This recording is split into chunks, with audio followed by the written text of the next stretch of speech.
Güzel Anadolu'm, destanın bitmez. Seni deyişlerim dilinde sevdim. Güzel Anadolu'm, destanın bitmez. Seni deyişlerin dilinde sevdim. Seni anlatmaya kalemler yetmez. Seni ozanlarım telinde sevdim. Seni ozanlarım telinde sevdim. Bedrettin'le ben de vardım Serez'de. Boyun eğmedim ki zalime Yezid'e. 37 canla yandım Sivas'ta. Seni semahların korunda sevdim. Seni semahların korunda sevdim. 37 canla yandım Sivas'ta. Seni semahların korunda sevdim. Seni semahların korunda sevdim. Kör olduydum, diz çöktürdüm beyleri. Sevdam için mekan tuttum dağları.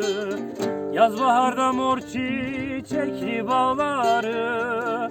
Yüce Torosların karında sevdim. Yüce Torosların karında sevdim. Yunus Emre ile Hakkı çağırdım. Ahi evran oldum, yoksul doyurdum. Kor ateşlerinde demir yoğurdum. Emekçinin nasırlı elinde sevdim.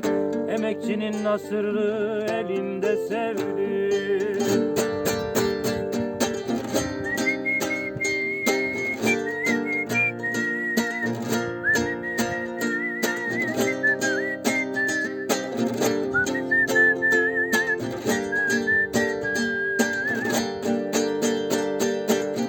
Seyit Mansur ile dara çekildim. Tohum idim, topraklara ekildim.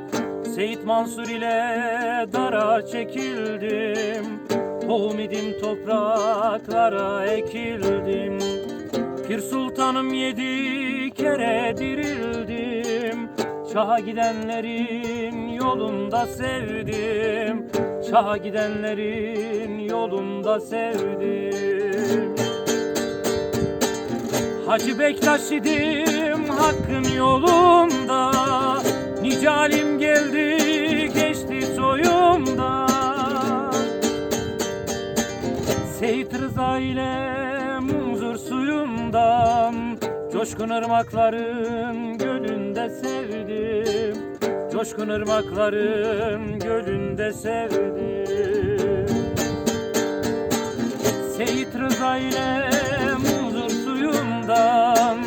Coşkun ırmakların gölünde sevdim. Coşkun ırmakların gölünde sevdim.